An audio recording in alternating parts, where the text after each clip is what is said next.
Yo. Assalamualaikum warahmatullahi wabarakatuh. Selamat siang, salam sejahtera untuk kita semua. Yang terhormat Bapak Ali Mustafa selaku Kepala SD Negeri 1 Sugian. Yang saya hormati Bapak Ibu Guru SD Negeri 1 Sugian. Pada kesempatan hari ini saya akan membacakan susunan acara pada siang hari ini. Acara yang pertama yaitu pembukaan, acara yang kedua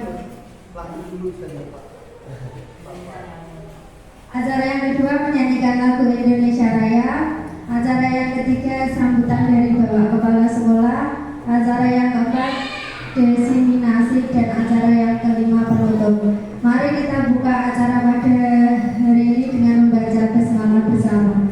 Bismillahirrahmanirrahim. Acara yang kedua yaitu menyanyikan lagu Indonesia Raya. Kepada yang bertugas dipersilakan. Hadirin dimohon untuk berdiri.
Hadirin dipersilakan duduk kembali.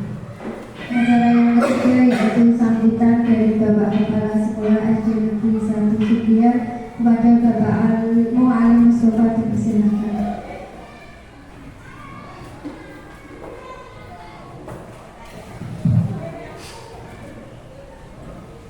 Bismillahirrahmanirrahim. Assalamualaikum warahmatullahi wabarakatuh.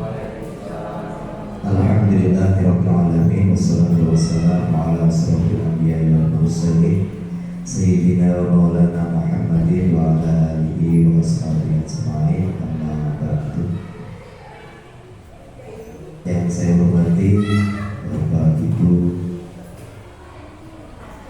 pendidik SD Negeri 1 Sugihan yang dimuliakan Allah, Mas Ali Masruri, Bapak Ali Masruri, sarjana pendidikan yang saya hormati, jajaran karyawan dan semua pendidikan SD Negeri 1 Sugian. Mari dalam kesempatan siang ini kita ucapkan rasa syukur kita kehadirat Tuhan Yang Maha Esa, Allah Subhanahu wa Ta'ala, yang mana kita masih diberikan kenikmatan kesehatan jasmani dan rohani, sehingga dalam kesempatan siang ini kita bisa berkumpul bersama di ruangan kelas 1 ini dalam keadaan sehat, mengikuti diseminasi penyampaian disiplin positif dari beliau Mas Ali Masruri yang baru melaksanakan pendidikan calon guru penggerak. Mudah-mudahan kita nanti semuanya bisa mengikuti langkahnya, menjadikan perubahan menjadi bagian dari perubahan yang dilakukan oleh Mas Ali. Salawat dan salam senantiasa kita curahkan dan kita aturkan kepada Nabi Muhammad Rasulullah Sallallahu Alaihi Wasallam yang senantiasa kita harapkan sapa dan pertolongannya. Mudah-mudahan kita nanti sebagai umatnya, umat yang hidup di zamannya ini, nantinya akan mendapatkan syafaat melalui bimbingan para alim ulama, para ustaz, para kiai, para guru, sehingga sampai kepada kita sebagai pendidik, kita pun harus bisa memberikan sesuatu yang berbeda pada anak didik kita. Mudah-mudahan kegiatan rutinitas kita yang kita lakukan di setiap harinya ini adalah merupakan amal ibadah kita. Bapak Ibu yang saya hormati, di sini Mas Ali Masruri akan menyampaikan tentang diseminasi disiplin positif. Perlu Bapak Ibu ketahui, Mas Ali ini adalah calon guru penggerak, baru calon guru penggerak angkatan 11 yang notabene masih taraf belajar atau taraf menyelesaikan pendidikannya di program guru penggerak yang dilaksanakan oleh Kementerian Pendidikan, yang mana di sini sudah sampai kepada penyampaian tentang disiplin positif.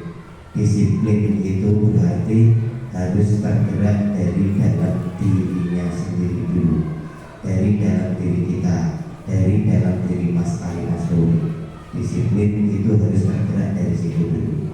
Kemudian disiplin itu harus didasari dengan adanya niat yang positif, pergerakan yang positif, kalimat yang positif, ataupun perilaku yang positif, yang mana apapun yang kita lakukan di sini adalah ditiru, dilihat, kemudian dilakukan oleh anak.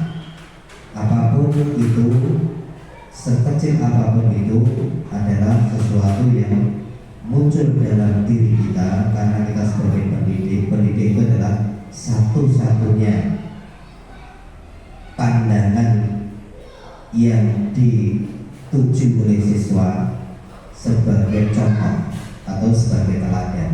Nah, untuk itu kita harus selalu berhati-hati atau selalu berjiwa bahwa apa yang saya lakukan ini dan apa yang saya katakan ini pasti didengar anak dan pasti ditiru. Kemudian kegiatan positif yang dilakukan di dalam sekolah itu utamanya adalah dalam beberapa lingkup. Dalam arti ini, di sekolah dasar itu terdiri dari 6 rombel atau 6 kelompok belajar. Kelas 1, kelas 2, kelas 3, kelas 4 sampai dengan kelas 6. Akan tetapi dalam dunia pendidikan yang sekarang kita nyam, itu ada 3 fase. Fase A, fase B, dan fase C. Di mana fase A itu adalah terdiri dari kelas 1 dan kelas 2, fase B kelas 3 dan kelas 4, fase C itu adalah kelas 5 dan kelas 6. Pada hakikatnya pemikiran di fase A dan fase B itu berbeda. Karena apa? Karakter manusianya berbeda, pola pikirnya berbeda, perkembangan pola pikir anak pun berbeda. Kemudian dari fase A di sini harus, misalkan kita sudah menerapkan tentang disiplin positif kelas 1 misalnya. Artinya kita sudah melakukan kesepakatan yang harus disepakati oleh satu kelas itu dalam rombongan belajar itu. Bagaimana kalau anak itu melanggar disiplin positif yang sudah disepakati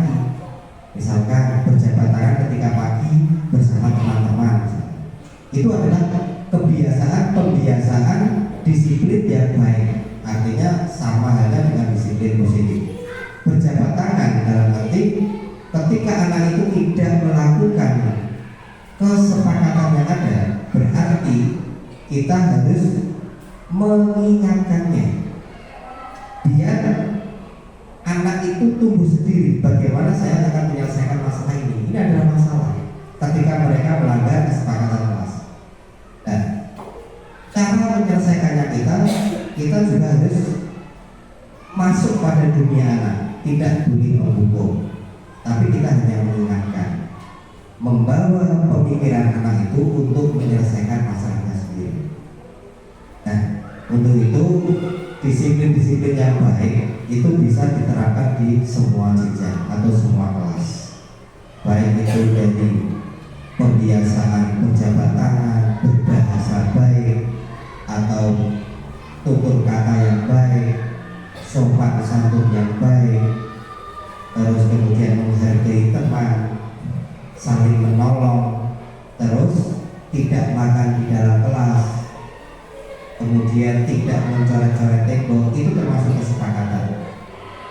Artinya kesepakatan itu harus dilaksanakan oleh yang menyepakati itu sendiri. Misalkan di kelas 1 ya di kelas 1, kelas 2, kelas 2, kelas 3, kelas 3. Sehingga kebiasaan positif itu akan bisa terlaksana dengan baik. Demikian mudah-mudahan apa yang dilakukan Mas Ali untuk penyampaian dari pengalaman disiplin positif, disiplin apa sih yang akan disampaikan oleh Mas Ali, mari kita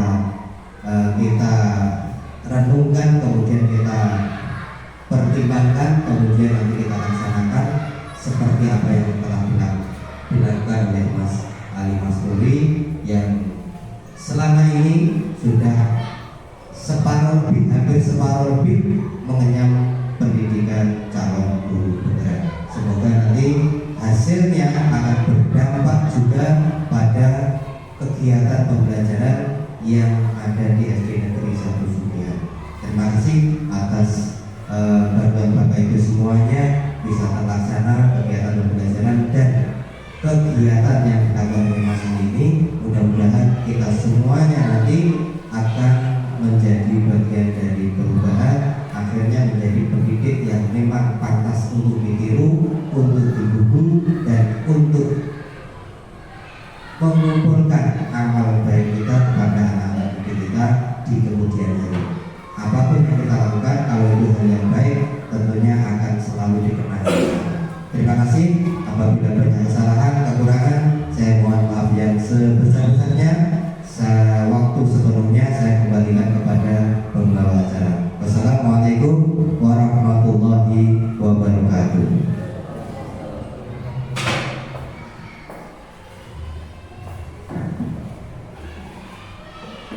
Bapak Muhammad Mustafa, saya ucapkan terima kasih. Acara yang selanjutnya yaitu diseminasi berbagai pemahaman dan pengalaman budaya positif yang akan disampaikan oleh Bapak Ali Masruri. Saya persilakan. Baik, terima kasih. Assalamualaikum warahmatullahi wabarakatuh. Yang terhormat Bapak Kepala Sekolah Bapak Muhammad Mustafa, terima kasih sebelumnya sudah memberikan waktu dan kesempatan bagi saya untuk mendefinisikan kegiatan saya hari ini. Saya hormati teman-teman semua. Terima kasih sudah meluangkan waktu untuk mengikuti kegiatan yang saya akan lakukan ini. Sebelumnya di sini saya akan mendefinisikan berbagai pemahaman dan pengalaman budaya positif. Ya, latar belakang dari kegiatan ini yaitu sekolah adalah suatu tempat belajar dan mengembangkan karakter murid. Untuk itu diperlukan adanya lingkungan sekolah yang aman dan nyaman yang memberikan keleluasaan kepada semua warga sekolah untuk mengekspresikan diri. Dengan situasi yang nyaman, maka mempermudah bagi sekolah sekolah untuk menuntun dan mengembangkan budaya positif yang dapat mendukung ketercapaian tujuan pendidikan yang sesuai dengan profil pelajar Pancasila. Ya, ini sesuai dengan kurikulum kita. Sekarang yang selanjutnya, sejalan dengan filosofi pemikiran Ki Hajar Dewantara bahwa pembelajaran di sekolah harus bisa membuat murid memperoleh kebahagiaan yang setinggi-tingginya, maka diperlukan adanya budaya positif di sekolah. Dengan pengalaman budaya positif, hal-hal baik akan dimunculkan dalam berbagai kegiatan, dan semua itu dapat diciptakan mulai dengan pembuatan keyakinan kelas yang merupakan hasil kesepakatan bersama. Ya, sampai sini saya yakin Bapak Ibu semua sudah pernah melakukan ini bersama anak-anak sebelum kegiatan pembelajaran dimulai kemarin. Kita menyusun kesepakatan bersama dengan anak-anak untuk membuat keyakinan kelas. Selanjutnya juga budaya positif yang ada di sekolah kita kebetulan adalah sholat berjamaah, itu juga termasuk budaya positif. Kemudian juga kita melaksanakan Jumat itu ada infak, itu juga budaya positif. Dan juga Sabtunya itu kita melaksanakan Sabtu sehat dan juga bersih ya. Jadi setelah senam kita melaksanakan kebersihan bersama-sama. Tujuan dari kegiatan ini yaitu menumbuhkan kesadaran warga sekolah tentang pentingnya budaya positif di lingkungan sekolah. Untuk tolak ukurnya yaitu yang pertama, terbentuknya keyakinan kelas melalui diskusi bersama dan kesepakatan bersama antar wali kelas dan peserta didik. Ini sudah kita lakukan ya. Untuk tolak ukur yang kedua yaitu peserta didik mampu menerapkan dan menjalankan keyakinan kelas yang telah disepakati secara bersama-sama. Ini juga kebetulan saya cerita sedikit. Untuk kelas 3 itu kebetulan kemarin setelah saya mempelajari modul ini dan membuat studi kasus untuk segitiga restitusi yang nanti juga akan saya sampaikan, saya juga ingin bercerita sedikit. Jadi itu kemarin di jalan setelah pulang itu ada 2 anak yang sampai rumah itu yang satu menceritakan kepada ibunya bahwasanya dia tadi di sekolah gitu ceritanya nangis karena bertengkar dengan temannya. Kenapa dia menangis? Katanya karena sepedanya ditendang dan dia jatuh. Nah, setelah jatuh bukannya ditolong tapi malah ditinggal pergi. Akhirnya si anak itu melaporkan kepada orang tuanya. Kemudian terjadi sedikit kisruh juga di grup WA, dan saya selaku wali kelas meminta maaf kepada kedua wali murid, dan juga esoknya saya menanyai kepada kedua anak didik tersebut. Untuk lebih jelasnya nanti akan saya paparkan juga di sini, tapi untuk sementara saya lewati dulu. Kemudian lini masa, langkah-langkah tindakan. Yang pertama yaitu saya menghadap kepada kepala sekolah dan menjelaskan pentingnya penerapan budaya positif. Kemudian saya meminta izin untuk diskriminasi dengan rekan-rekan guru. Selanjutnya saya mengajak rekan sejawat atau rekan guru untuk mengikuti diskriminasi tentang pentingnya penerapan budaya positif ini. Dan terima kasih Bapak Ibu semua sudah berkenan untuk mengikuti diskriminasi ini. Selanjutnya yang ketiga yaitu melakukan kolaborasi dengan peserta didik untuk menyusun kesepakatan kelas. Yang keempat, menyusun kesepakatan kelas menjadi keyakinan kelas. Yang kelima, melakukan koordinasi dan melakukan pemahaman tentang budaya positif atau keyakinan kelas yang sudah kita sepakati bersama kepada wali murid. Nah, ini saya lakukan dan saya share kegiatan ini di grup WA kelas saya, dan saya menjelaskan sedikit bahwasanya untuk pembelajaran di kelas 3 ini saya insya Allah tidak akan pernah menggunakan tindakan fisik, tapi saya mengajak mereka untuk melakukan tindakan secara verbal, yaitu dengan keyakinan kelas yang sudah disepakati bersama.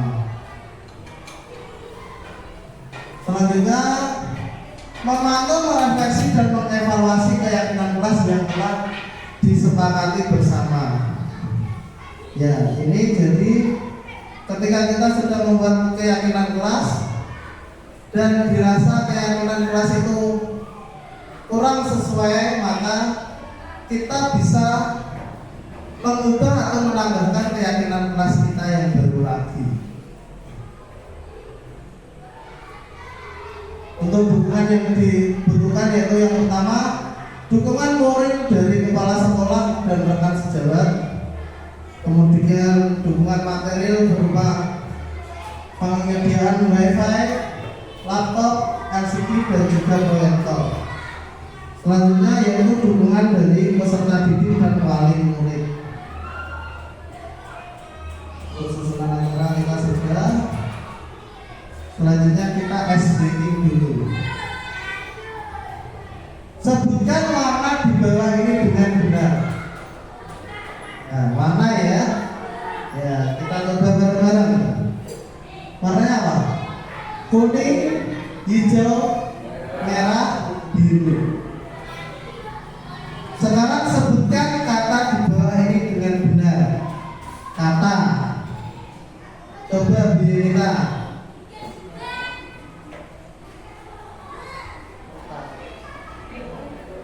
Kata loh.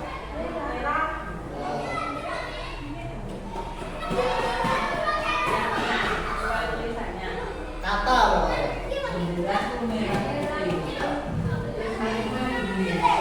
Katanya. Merah, kuning, biru, hijau, ya benar. Selanjutnya sebutkan warna di bawah ini dengan benar. Coba Mbak Umi.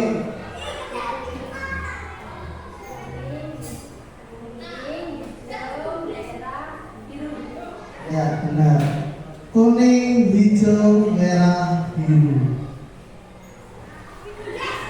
Selanjutnya, mengapa budaya positif itu sangat penting? Yang pertama, untuk mewujudkan peningkatan hasil belajar siswa. Kemudian yang kedua, menciptakan kepuasan minat kerja. Yang ketiga, mewujudkan produktivitas kerja. Keempat, mengarahkan perilaku warga sekolah agar dapat meningkatkan mutu, proses dan hasil belajar siswa. Selanjutnya yang kelima, menciptakan kerja tim warga sekolah. Yang keenam, menyaring budaya global yang tidak sesuai dengan budaya lokal di sekolah. Dan yang terakhir, mewujudkan sekolah yang efektif. Selanjutnya, apa itu budaya positif? Budaya positif merupakan perwujudan dari nilai-nilai atau keyakinan universal yang diterapkan di sekolah. Selanjutnya, apa pentingnya budaya positif? Pentingnya budaya positif yaitu dapat menumbuhkan atau menumbuh kembangkan sikap bergotong royong serta melakukan kegiatan bersama-sama sehingga akan tercipta kolaborasi yang baik antara warga sekolah. Dan ini alhamdulillah sudah kita contohkan di kegiatan Persari kemarin. Kita mengajak anak-anak untuk perkemahan 1 hari, di mana kelas 4, 5, dan 6 kita coba untuk bentuk baru. Kemudian selanjutnya mereka kita ajak untuk membuat membuat sebuah yel-yel, dan yel-yel itu harus ditampilkan ketika mereka menuju ke kedai-kedai. Selanjutnya juga ditampilkan di atas kegiatan api unggun sebelum melakukan pentas. Terus sudah kita lakukan. Bagaimana mewujudkannya? Ya, budaya positif dapat terwujud jika menerapkan konsep dasar disiplin positif. Yang pertama, budaya positif dapat terwujud jika menerapkan konsep dasar disiplin positif dan nilai kebijakan universal. Untuk yang kedua, teori motivasi, hukuman dan penghargaan. Yang ketiga, pembuatan keyakinan kelas atau keyakinan sekolah.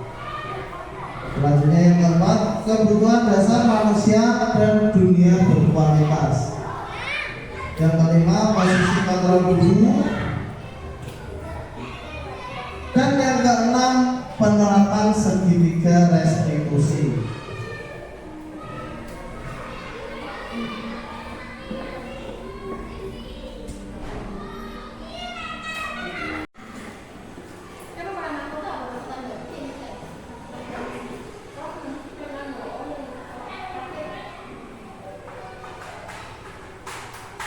Selanjutnya yaitu disiplin positif dan nilai kebijakan universal. Disiplin positif ini ada tiga, yaitu arah, penerapan, dan muara. Untuk arahnya yaitu mengarah pada disiplin diri yang mampu mengontrol diri dalam melakukan segala tindakan atau perbuatan. Selanjutnya untuk penerapan yaitu mengajarkan tanggung jawab, kontrol diri, dan mampu memecahkan masalah dengan menumbuhkan kesadaran diri berdasar dengan nilai kebajikan universal. Selanjutnya untuk muaranya yaitu murid mampu memahami, menyadari, dan melakukan sesuatu atas dasar motivasi diri atau internalnya, bukan karena faktor eksternalnya atau karena paksaan hukuman, bahkan karena penghargaan sekalipun.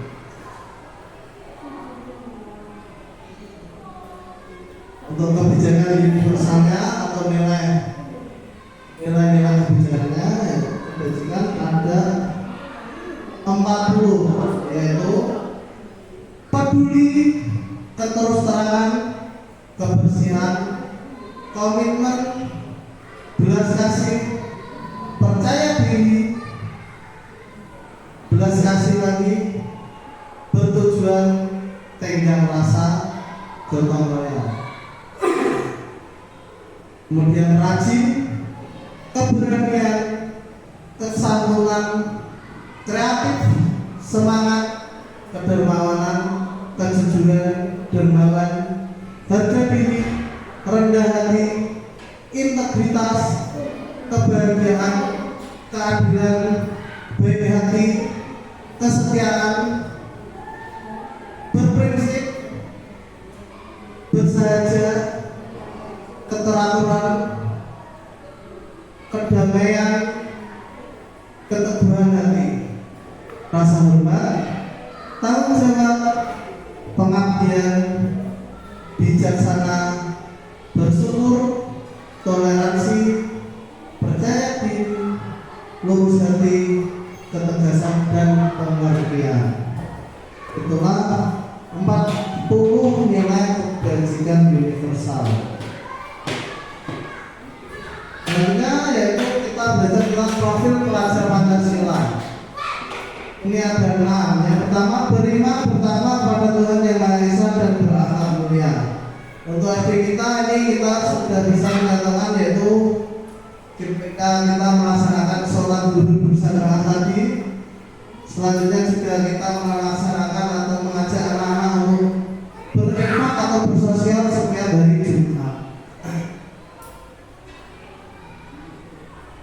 Selanjutnya mandiri.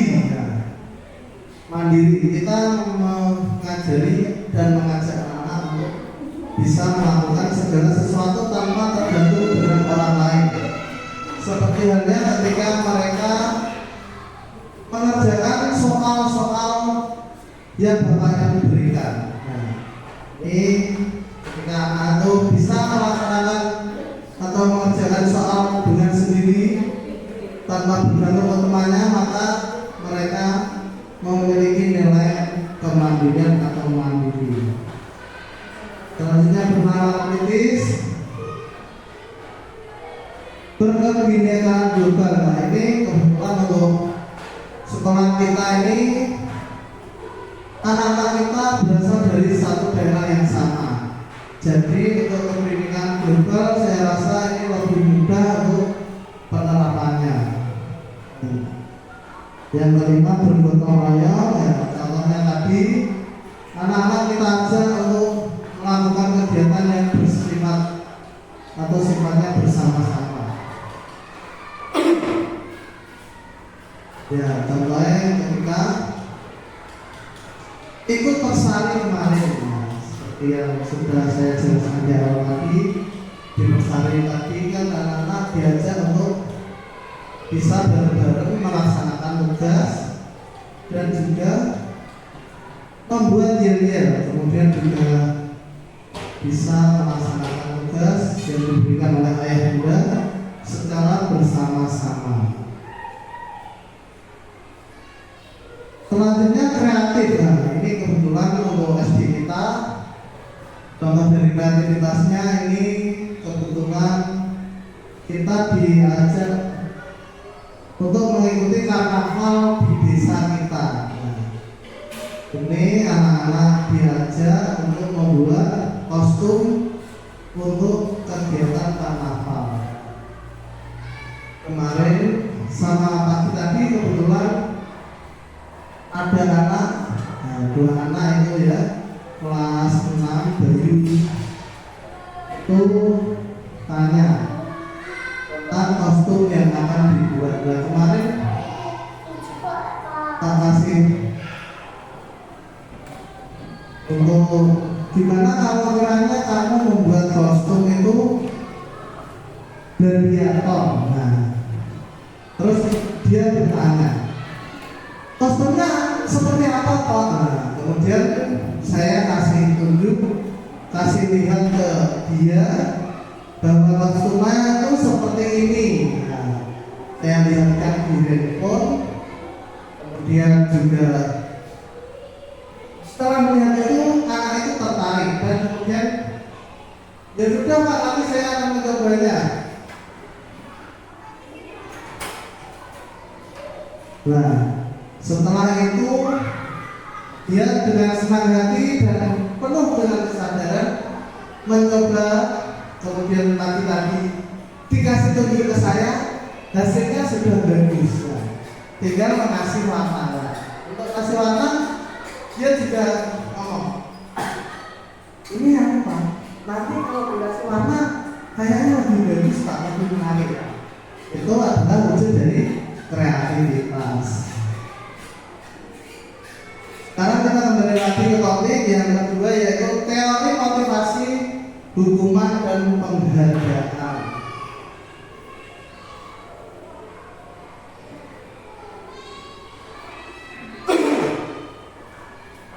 Motivasi perilaku manusia. Ini yang pasti ada faktor eksternal dan internal. Untuk faktor yang eksternal yaitu menghindari ketidaknyamanan atau hukuman. Yang kedua, mendapat imbalan atau penghargaan dari orang lain. Nah, ini contohnya kalau di kita yang sering anak-anak lakukan itu, dan ada beberapa yang saya coba tanya, apa alasan mereka berangkat atau datang lebih awal sebelum bel masuk. Nah, itu jawaban mereka ada yang menjawab karena takut dihukum bila mana nanti telat atau terlambat datang masuk ke sekolah. Nah, ini yang menjadikan faktor eksternal dari mereka. Untuk internalnya menjadi orang yang mereka inginkan dan menghargai dirinya sendiri dan nilai yang mereka percaya. Nah, ini contohnya ketika kita bertanya pada anak, apa alasan yang mendasari mereka kenapa mereka itu berangkat lebih awal, yaitu mereka menjawab, karena saya yakin atau karena saya percaya Pak. Itu bagian dari disiplin positif. Nah, seperti itulah yang menjadikan nilai internal atau motivasi perilaku manusia secara internal. Selanjutnya yaitu hukuman dan penghargaan.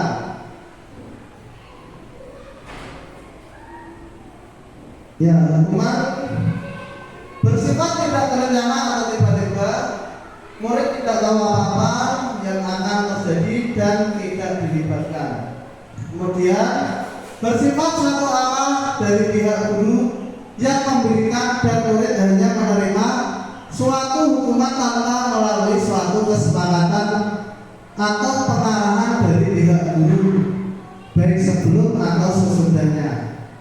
Kemudian yang terakhir berupa fisik maupun psikis. Murid atau anak disakiti oleh sesuatu perbuatan ataupun kata-kata. Jadi ini misalnya tadi saya contohkan ada anak yang datang terlambat, terus Bapak Ibu menyuruh mereka, karena kamu terlambat, sekarang silakan berdiri di depan. Nah, itu adalah contoh dari hukuman. Selanjutnya penghargaan. Ya, penghargaan itu efektif jika kita menginginkan seorang melakukan sesuatu yang kita inginkan dalam jangka pendek. Penghargaan bisa merusak hubungan. Ketika ada yang dipuji, maka ada anak yang lain yang tidak dipuji itu merasa iri. Contohnya mereka, aku naik kerja ke iso ora tau diunuke mantan tay sengaja dibilang bagus ini. Itu contoh dari penghargaan. Kenapa penghargaan itu bisa merusak hubungan.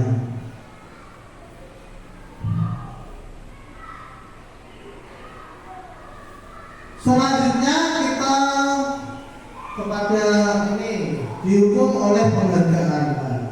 Dihukum oleh penghargaan ini maksudnya gimana? Saat kita berulang kali menjadikan hadiah atau menjanjikan hadiah kepada anak-anak agar berperilaku bertanggung jawab, kemudian atau pada seorang murid agar mempelajari sesuatu yang baru, atau kepada seorang karyawan agar melakukan pekerjaan yang berkualitas, kita sedang berasumsi mereka tidak dapat melakukannya atau mereka tidak akan memilih untuk melakukannya. Ya, ini pendapat dilontarkan atau disampaikan oleh Calvin Klein. Selanjutnya yaitu yang ketiga, pembuatan keyakinan kelas atau sekolah. Keyakinan kelas atau sekolah terdiri dari tiga bagian, yaitu yang pertama hakikatnya, kemudian bentuknya dan implementasinya. Pada hakikatnya yaitu nilai kebajikan universal yang disepakati secara tersirat maupun tersurat, ya, seperti tadi misalnya ini seperti yang sudah saya lakukan di kelas 3 dan kebetulan nanti akan saya perlihatkan juga di slide selanjutnya nanti di depan. Nah, itu saya dan anak-anak itu secara bersamaan mencoba menyusun kesepakatan kelasnya. Di sini saya menyediakan sebuah kertas yang besar, kemudian saya membagikan kertas kecil kepada anak, stiker itu untuk anak-anak menuliskan kira-kira kesepakatan kelas apa yang akan mereka tulis. Nah, setelah mereka menulis, selanjutnya mereka saya minta dan saya ajak, juga saya arahkan untuk menandakan apa yang sudah mereka tulis tadi di depan, untuk digambarkan di kertas yang besar. Selanjutnya juga saya setelah itu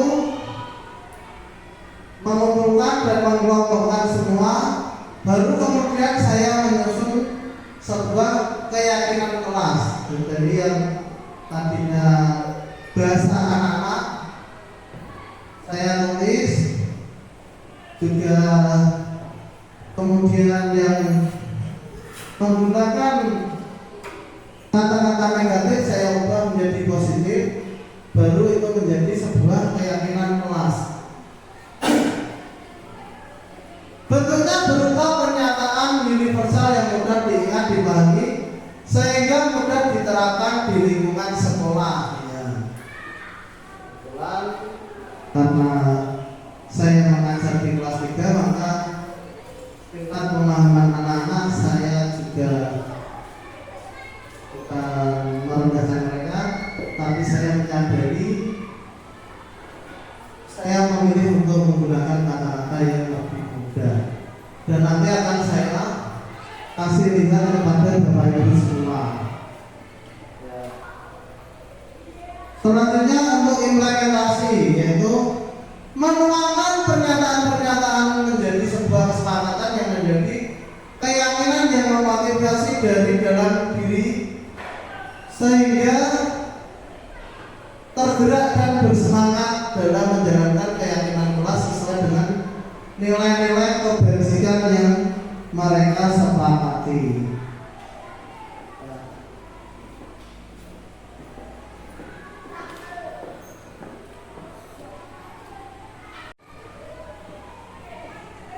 Selanjutnya prosedur pembentukan keyakinan kelas. Yang pertama, mempersilakan warga sekolah atau murid-murid di sekolah untuk bercurah pendapat tentang peraturan yang perlu disepakati di sekolah atau kelas.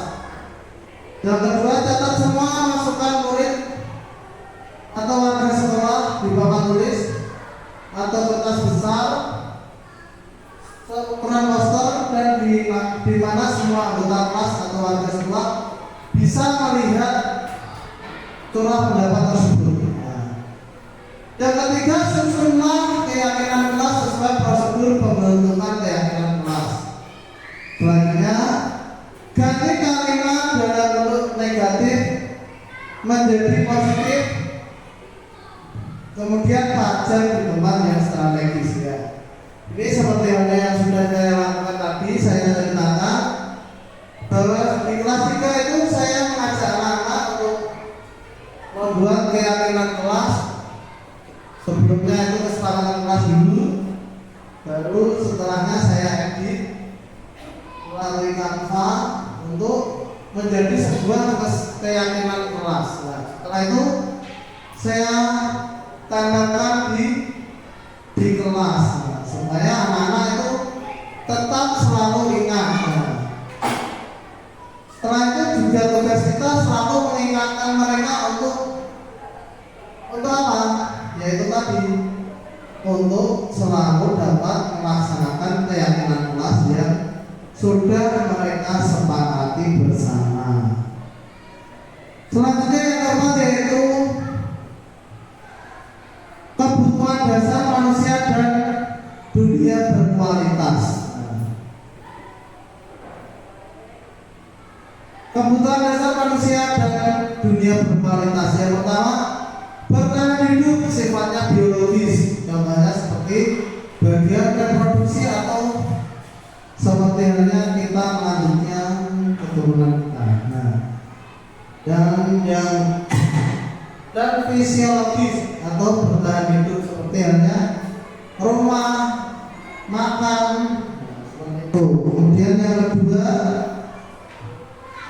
kasih sayang dan rasa diterima, yaitu sifatnya psikologis atau kebutuhan dalam koneksi sosial, memberi dan menerima kasih sayang. Yang ketiga, penguasaan atau kebutuhan akan pengakuan atas kekuatan atau kekuatan yang dimiliki dalam pencapaian sesuatu. Yang keempat, kebebasan, bebas memilih, mengendalikan arah hidup, kemandirian, otonomi. Selanjutnya yang kelima yaitu kesenangan atau mencari kesenangan, bermain dan tertawa. Selanjutnya posisi kontrol guru. Pada posisi kontrol guru ini terbagi menjadi dua, yaitu kontrol negatif dan kontrol positif. Kontrol negatif itu ada dua. Yang pertama yaitu penghukum dan membuat rasa bersalah. Selanjutnya posisi kontrol positif yaitu kita memposisikan diri sebagai teman, pemantau dan juga manajer.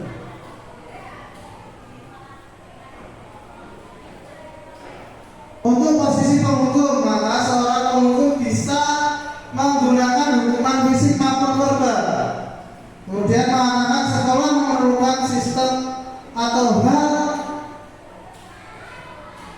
atau alat yang dapat menekan murid lebih dalam lagi. Nah, biasanya itu guru berbuat menghardik, menunjuk-nunjuk, menyuruh, menyakiti, menyindir.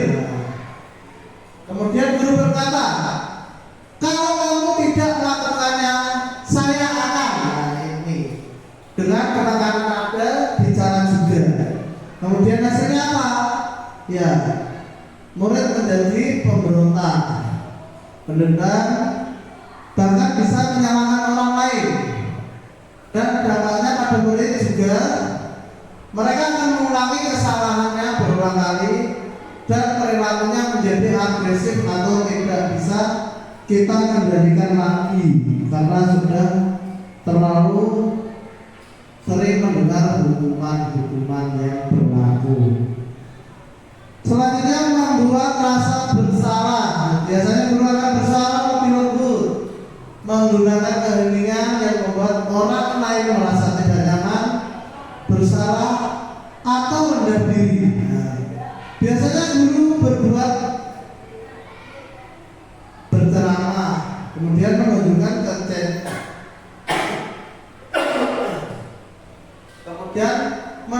kekecewaan yang mendalam.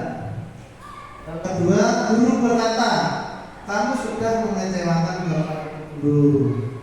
Hasilnya, mereka akan menyembunyikan atau menyangkal, kemudian juga berbohong. Dan selanjutnya murid akan berkata, maafkan saya, seperti itu biasanya. Kemudian kita berposisi sebagai teman. Guru pada posisi ini tidak akan menyakiti murid. Mereka berupaya mengontrol diri murid melalui persuasi. Biasanya guru berbuat dengan membuatkan alasan-alasan untuk para murid yang melakukannya.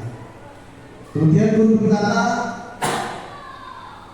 lakukanlah demi bapak atau ibu guru. Ya sudah, nanti bapak ibu guru bantu bereskan. Hasilnya mereka akan merasa ketergantungan dan dampaknya pada murid akan tergantung, tidak mandiri dan tidak bisa memutuskan segala sesuatu.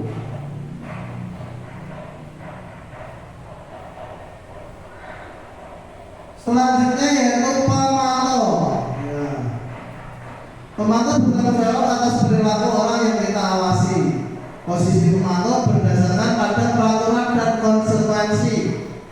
Dengan menggunakan sanksi atau konsekuensi, kita dapat memisahkan hubungan pribadi dengan murid sebagai seorang yang menjalankan posisi pemantau. Ya, biasanya guru akan berbuat menghitung dan mengukur. Kemudian guru akan berkata, peraturannya apa? Apa yang telah kamu lakukan? Sanksi atau konsekuensinya apa? Hasilnya mereka akan menyesali dan mereka akan menyesuaikan bila diawasi saja. Dampaknya menitik beratkan pada dampak pada diri sendiri, mendapatkan hadiah atau mendapatkan hukuman. Selanjutnya posisi kontrol yang paling ideal yaitu bertindak sebagai seorang manajer. Pada posisi ini seorang manajer mengacu dari restitusi yang menjadikan murid sebagai manajer bagi dirinya sendiri, sehingga dapat menciptakan identitas atau berhasil identitas positif atau berhasil yang tertanam dalam diri murid. Biasanya guru akan melakukan sesuatu bersama dengan murid, kemudian mempersilahkan murid untuk mempertanggungjawabkan perilaku. Dan yang terakhir, guru akan mendukung murid menemukan solusi atas masalahnya sendiri. Dan ini nanti sudah saya sampaikan di awal tadi, bahwasanya saya akan memberikan contoh pada Bapak Ibu semua apa yang sudah saya lakukan, apa yang sudah saya coba terangkan pada studi kasus saya, dan ternyata di kasus yang ketiga nanti itu terjadi beneran kepada murid saya. Selanjutnya kita kembali lagi pada topik ini, yaitu yang keenam, penerapan segitiga restitusi. Segitiga restitusi menciptakan kondisi bagi murid untuk memperbaiki kesalahan mereka, sehingga mereka bisa kembali pada kelompok mereka dengan karakter yang kuat. Menurut dosen pada 2004.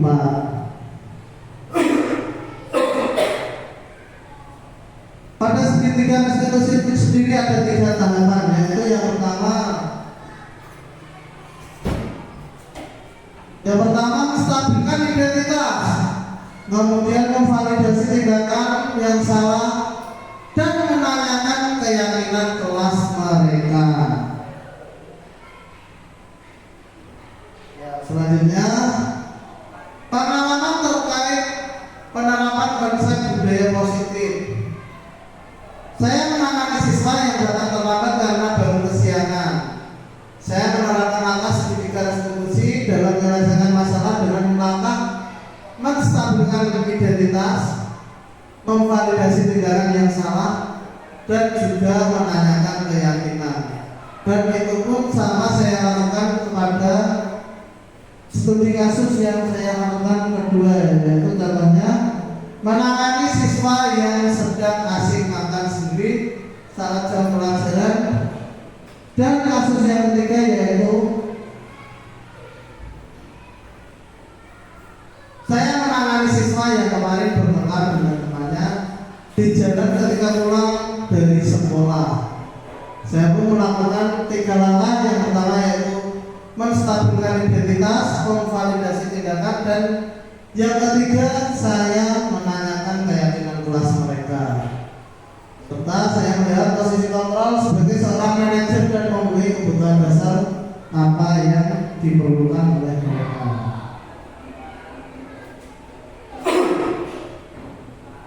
Selanjutnya yaitu dokumentasi budaya positif ya. Alhamdulillah Bapak Ibu, kita sampai saat ini berarti kita sudah hampir menyelesaikan diseminasi kita. Semoga saja apa yang sudah saya sampaikan tadi bisa menjadi tambahan wawasan bagi Bapak Ibu semua.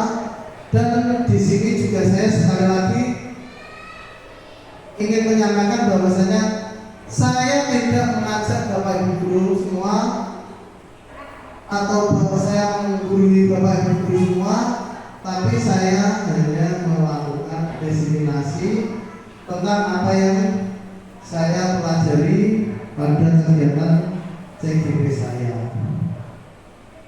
Ya, pembelajaran kontekstualnya contohnya ini. Contohnya tadi sholat zuhur berjamaah, kemudian juga penerapan pembelajaran berbasis teknologi, dan sebagai contoh juga kita melaksanakan piket penyambutan anak-anak setiap pagi. Selanjutnya pembelajaran berurusan kepada anak, ya kita mengajak anak-anak untuk melaksanakan P5, membuat kreasi sesuai dengan apa yang diinginkan, juga mengajak anak untuk berdiskusi dan mengajak anak untuk bermain dan berolahraga bersama. Kemudian menyusun keyakinan kelas. Ya, yang pertama tadi saya membuat kesepakatan kelas dengan anak-anak. Ya. Di sini terlihat ya.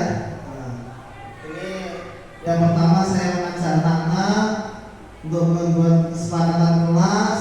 Mereka saya berikan kertas kecil untuk digambarkan di kertas yang besar. Selanjutnya setelah kesepakatan kelas itu sudah terbentuk, kemudian saya mengelompokkannya menjadi sebuah keyakinan kelas. Nah, keyakinan kelasnya yaitu yang pertama keimanan. Keimanannya ini, mohon maaf itu agak dulu.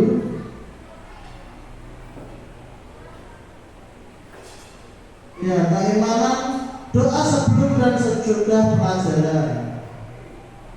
Kemudian kebersihan, menjaga kebersihan ruang kelas. Kemudian saling menjaga barang-barang teman.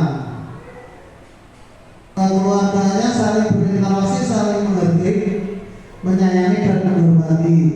Kemudian kerapian itu berseragam sesuai dengan aturan sekolah dan keindahan, bersama-sama menghias kelas. Selanjutnya ini saya akan memperlihatkan apa yang sudah saya sampaikan di awal tadi. Ya, ini contohnya anak yang datang ke sekolah terlambat. Ini kasus 1. Nanti ada 3 kasus, silakan Bapak Ibu lihat. Nah, ini juga sekalian saya mohon izin, saya akan duduk sebentar ya sambil menyaksikan itu.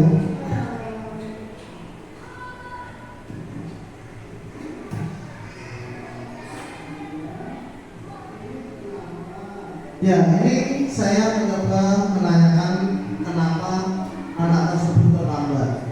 Alasannya apa?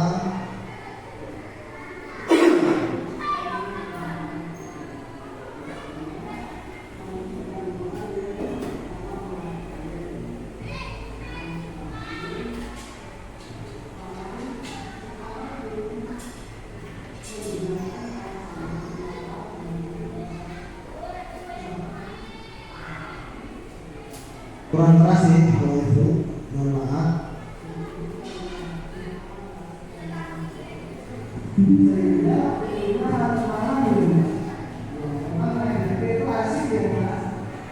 Ya, ternyata anak itu terlambat karena semangat keaslian main HP.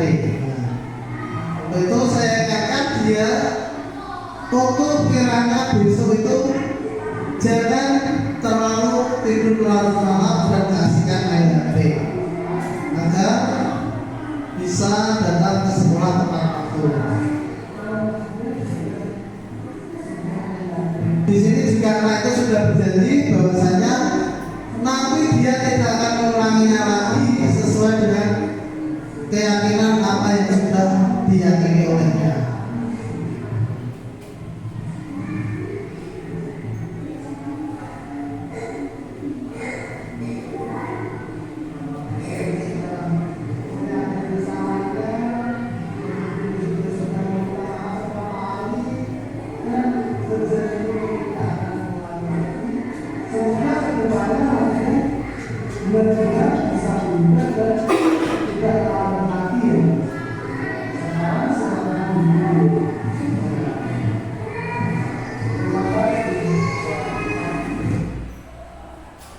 Baik Bapak Ibu, itulah kasus yang pertama. Selanjutnya ini ada kasus yang kedua, akan saya coba perlihatkan. Nah, ini jadi kita sudah baca pertama. Ini menunjukkan ada anak yang masih makan sendiri ketika jam pelajaran.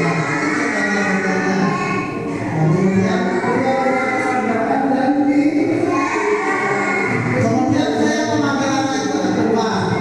Saya menanyakan kenapa alasannya apa. Ini bisa terlihat.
Ini kasus di luar dari skenario saya, karena ini terus terang beneran terjadi dan saya akan menanyai mereka berdua. Untuk anak yang di sebelahnya nanti mungkin Bapak Ibu akan merasa juga sedikit gimana gitu, karena kebetulan ketika saya mengambil gambar, saya meminta tolong untuk temannya yang mengambil gambar dan dia juga asik sendiri sama temannya. Nah ini nanti sebenarnya juga saya tanyai setelah itu. Cuma di sini saya menampilkan contoh yang ketiga, yaitu anak yang kemarin bertengkar di jalan setelah pulang. Nah, nanti akan saya kasih ya. Untuk durasinya ini lumayan tuh, karena ada namanya ini. Jadi dia jujur dia kelamaan. Di sini saya mencoba untuk menanya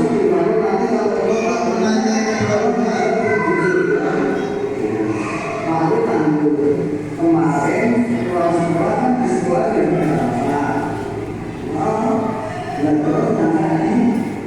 di depan aku ketemu Sabina. Juga mama saya ketemu Sabina lalu 20 tahun di depan Sabina lebih bilang aku naik sepeda. Terus ya Bapak Ibu, nanti di sini itu ternyata kenapa mereka bertengkar itu karena sebenarnya ada yang satu ini atau anak perempuan itu membawa makanan. Tapi di tengah jalan dia itu mengajak temannya Mas Fatir atau yang cowok itu atau juga ini makanan tadi. sudah tidak dikasih malah diejek, akhirnya dia jengkel. Nah waktu itu saya coba itu mendampingkan kedua belah pihak.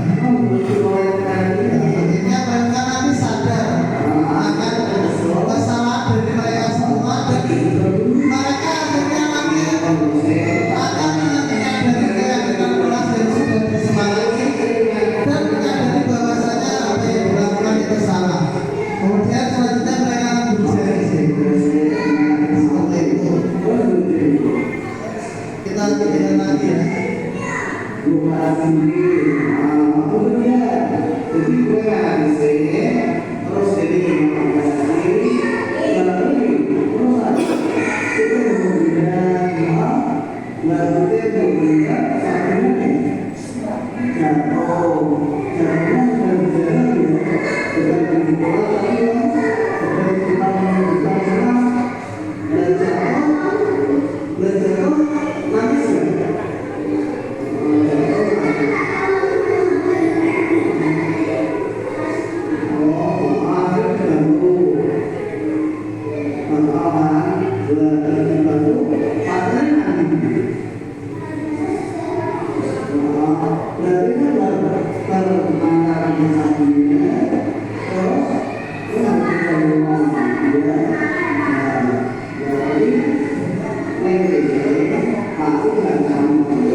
Bapak Ibu, itu tadi video penerapan segitiga restitusi yang sudah saya laksanakan di kelas.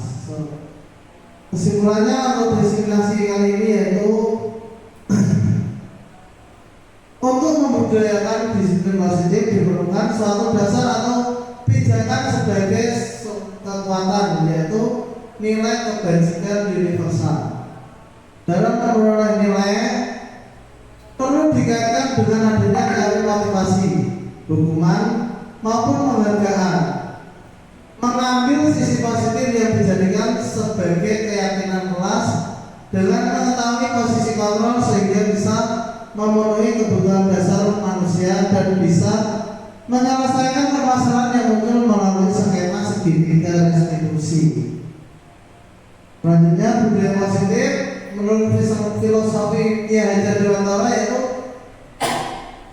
jika budaya positif sudah dijalankan maka tujuan pendidikan nasional sesuai filosofi Ki Hajar Dewantara akan terwujud, yaitu pendidikan yang berpihak pada murid dan menuntut tumbuh atau hidupnya kekuatan kodrat yang ada pada anak. Selanjutnya, nilai dan peran guru penggerak.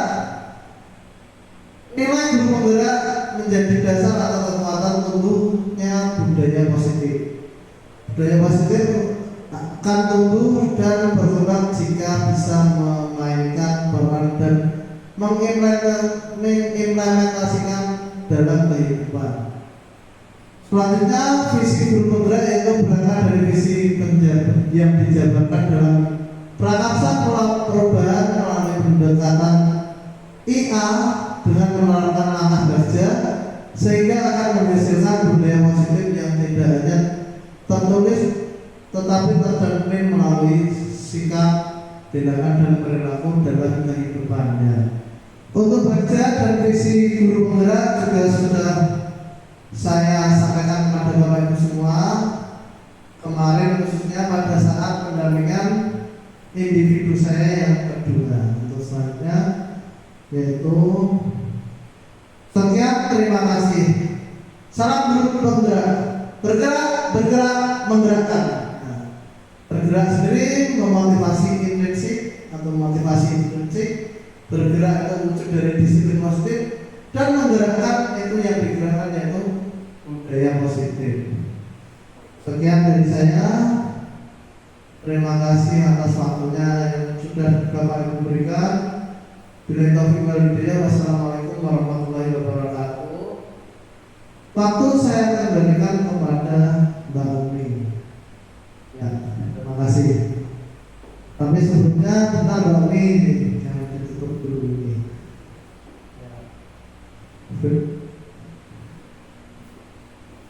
Saya pindah dulu videonya lagi.